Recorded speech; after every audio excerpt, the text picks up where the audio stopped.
All right, he's going to clean. He's going to get the bonnet prepared. This is pretty nasty, so sometimes we squeeze the bonnet out a lot. Sometimes we keep the. Oh, this is great.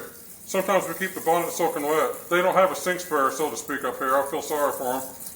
They'll get it replaced, I'm sure. It's part of the maintenance. But you want your bonnet real wet on one of these nasty ones. The wetter the bonnet, the faster it takes stuff out.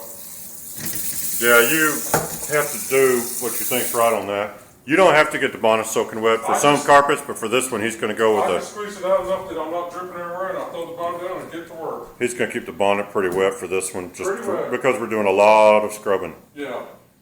If it shows up on camera how dingy the carpets are, Yeah, it probably show up. There's a lot of just grease and oil and stuff. Let me see. This is an upstairs apartment, so it shouldn't be too bad. If it don't show up, trust us. You see all that grease in those parking spots and everything. They track in that stuff and bring it up the stairs with them, and it gets walked This all carpet through is the so carpet. nasty, it's so dirty that it's even got matted areas of the carpet. This will bring out a lot of matting. We'll see what happens. I'm not going to make no guarantees. Me neither. Let's go.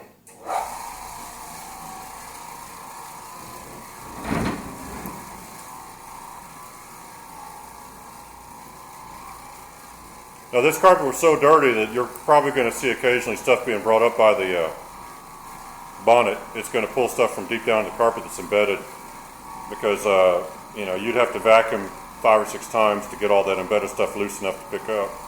That's one of the reasons we're going to end up having to post vacuum at least on this carpet, because we're going to bring up stuff you just can't get.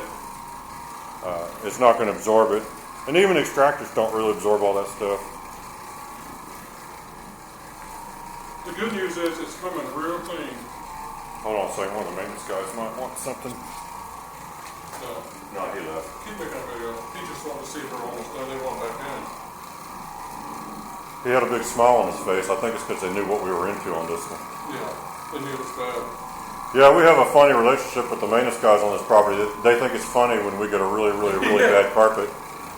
But then I think it's funny when they got a wall with a bunch of holes kicked in it. So. Well, but the thing is they're nice guys. They're nice, but it's kind of fun to, you know, it's kind of funny when you get stuck with a really bad job that you're not going to make money on, except we will. Well, one of them just came in because they're trying to get back in here. They got to do a make ready. Yeah. And they stopped because there's so much dog hair on the carpet. They couldn't paint because the dog hair was flying up and sticking in the paint. Yeah. So they stopped. That's why we're here first. If you seen our vacuum video, you see all the dog hair. I mean, it was an amazing amount. I've never seen nothing like it. How someone lives with that, I don't know. Now we're going to scrub these carpets really good, but this may not be the final results, because we may just decide at some point we're going to have to re-clean a bunch of stuff anyway when they get done up here. So depending on how it comes out, the carpets may be finished when we're done, or we may just decide they're clean enough to let them get back in here. I'm going to clean enough now where they don't need redone. I'm going to Hopefully. I'm not leaving until they're as good as it can happen.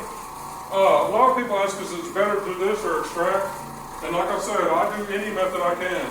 On real dirty ones, I recommend scrubbing them like this and bonnet cleaning. On ones that are less dirty, I recommend extracting, because I like extracting. Now if we have to come back up here and redo this, we'll just extract the next time around. We've already done it. We're going to do a thorough bonnet cleaning right now. Yeah, they're not going to make a huge mess of this carpet. No, they shouldn't. Unless they spill a 5-gallon bucket of paint on it. And then they'll be responsible for picking that up, not us.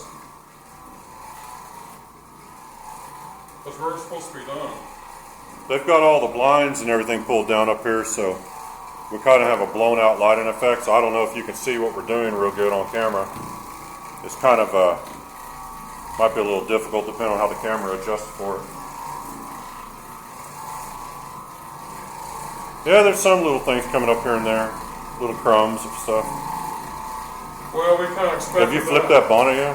No, I'll go when it looks like it. A lot of people ask, how do you know when it's time to flip the bonnet? Well, it's just kind of like, when you think it's not working well, flip it. And if you flip it and it's not working well, rinse it out, and then go back with it, or get another one if you want to. Yeah, right now he's really just scrubbing, and absorption's not a big priority, so he doesn't have to worry about flipping it as often. We are absorbing, but I'm not worried about getting the stains out. The truth is, when you bonnet clean, if you want to use a bonnet clean machine only, you can go over it like I'm doing and scrub it, and then put a fresh bonnet down and go absorb. Yeah. If you want to do that. Now, I usually just use one bonnet and do the whole job. Never had an issue with it either. Yeah, it'll air dry. Sure. Well, I mean, I don't worry about absorbing. I'm absorbing this regardless.